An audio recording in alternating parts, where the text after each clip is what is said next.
General elections were held in Zambia on the 12th of August 2021 to elect a president, National Assembly, mayors, council chairpersons, and councillors. During this time, citizens noticed that they could not access Facebook, Twitter, and WhatsApp social media platforms. The government, through ZICTA, ordered all internet service providers to shut down the 3 social media platforms. According to Access Now, an internet shutdown is an intentional disruption of internet or electronic communications, rendering them inaccessible or effectively unusable for a specific population or within a location, often to exert control over the flow of information. There are different types of shutdowns: a blanket shutdown or total internet blackouts. Access to the internet or all telecommunication services is completely cut, usually by a government actor. In contrast, partial shutdowns target specific types of networks. For example, this could be mobile networks or services such as social media platforms and messaging apps, such as the case of Zambia during the 2021 general elections, which targeted Twitter, Facebook, and WhatsApp. People in Zimbabwe have been denied access to the internet by order of their own government. The country's biggest mobile operator says it received a government order to pull the plug. Observers we've been speaking to on the ground, and voters as well, have said that they went into this contest completely digitally blind almost. Facebook is down, Instagram isn't working, and WhatsApp went down too. Authoritarian regimes, with the cooperation of telecom companies, are increasingly turning to internet shutdowns as a tactic to repress their populations, prevent mobilization, and stop information about human rights violations or electoral malpractice from being documented or shared. While governments justify internet shutdowns as efforts to stop misinformation, as in the case of Zambia on August 12, 2021, this has proved to deprive citizens of their civil and political rights, which are the freedom of expression, freedom to assemble online, and freedom of speech. The Keep It On campaign, a global coalition of human rights organizations fighting internet shutdowns worldwide, published an open letter to President Lungu ahead of the 2021 general election, requesting that access to the internet in Zambia be kept open and secure throughout the election period. Amid fears of an internet shutdown, the Zambian government reportedly dismissed these concerns and promised to maintain the free flow of information during the 2021 general elections, despite the government denying rumors about the shutdown. A few days later, the Zambian government reportedly threatened to shut down the internet if citizens used it to mislead and misinform voters. On polling day, social media was flooded with information of alleged possible electoral malpractice, which was accompanied by incidences of violence in different parts of the country.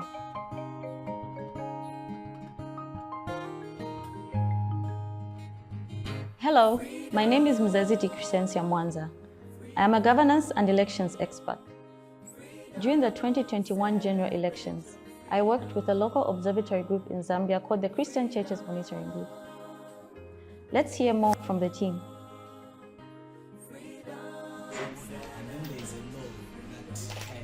As an election observation organization, CCMG participated in the 2021 general elections by monitoring the entire electoral process, starting with boundary delimitation, voter registration, voting day activities, as well as the post-election reviews. All of our systems rely on the internet resource.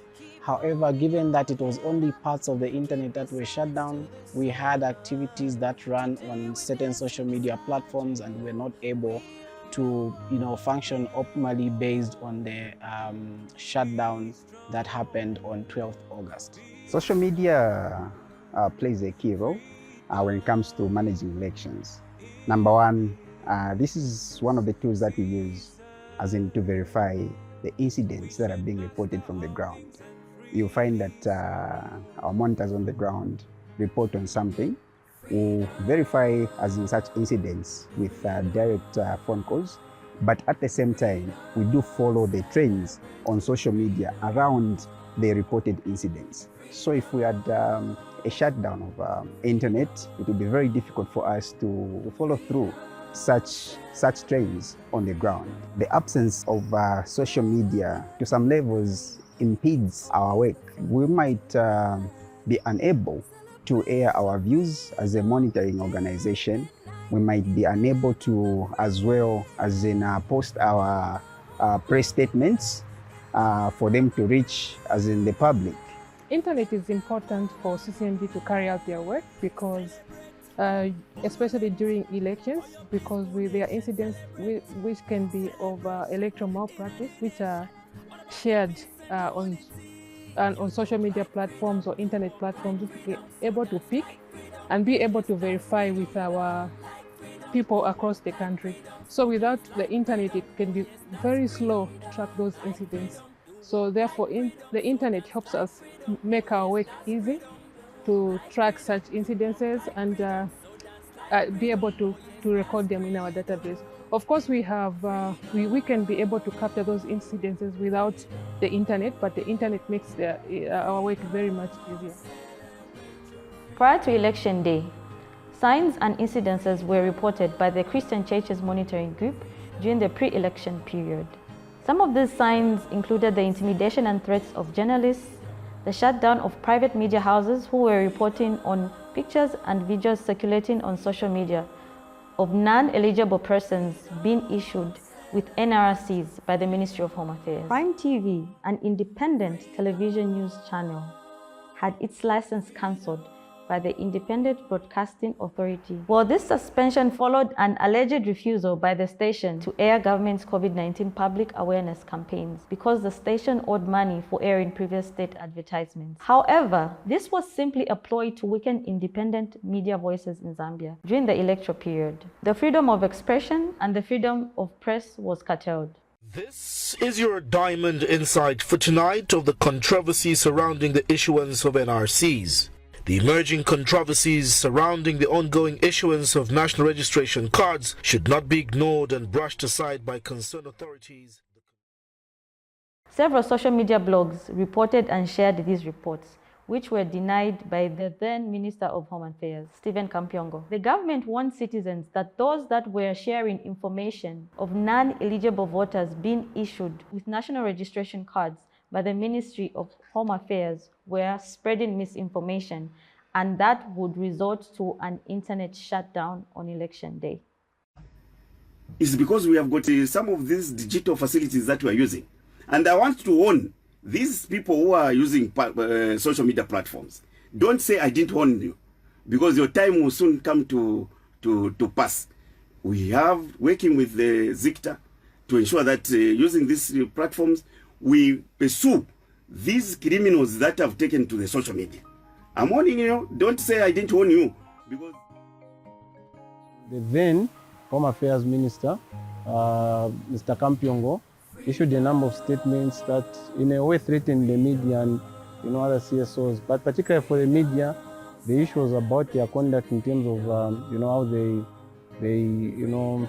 maybe read information, and also just the general use of WhatsApp and other sources of information.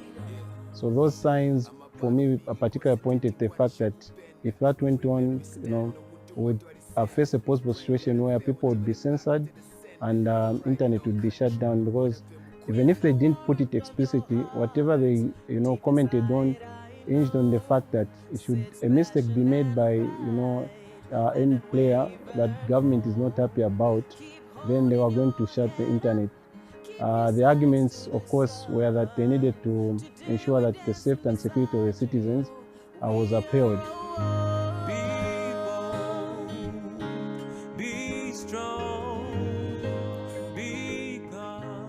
CCMG designed a tool in 2023 called the Political Violence and Civic Space Tracker. The purpose of this tool is to document and collect issues of political violence and civic space activities in Zambia from 2019. It's a document that has a back-end system which uses an Excel sheet.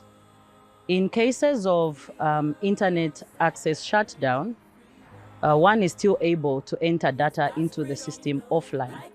And as soon as the internet is resumed, one is able to synchronize the old data and the new data.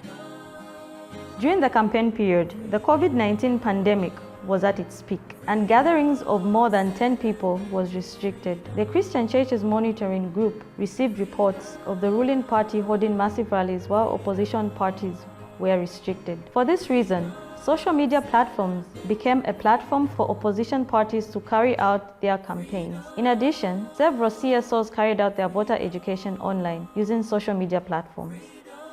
From this, we saw the important role that social media played in promoting democracy in the country. Freedom, freedom, celebrate your freedom. So from 2016, we had a bit of some briefing and some sharing. We were asked to be ready for power, that's the electricity supply, and internet interruption. So we had implemented a few things at the time. Then in 2021, there were some whispers here and there amongst people where there's something the government would want to do. And at the time, there was a lot of information that people were kind of tired of PF, at least that's what was happening around. So UPND, who was the largest opposing political party, were concerned that PF would try something like that. But we didn't really picture what it would look like. But there was a lot on the shutdown of power and internet, yes, at least in the corridors. They felt to be to take responsibility and do what they need to do. So their easier way out is to shut down internet, you know. So, and also, don't you think that we can also use the internet to verify that information? But if you take it away, how are you going to verify this information? 2021 was interesting in the sense that we moved away from the what I was terming the normal way of campaigning.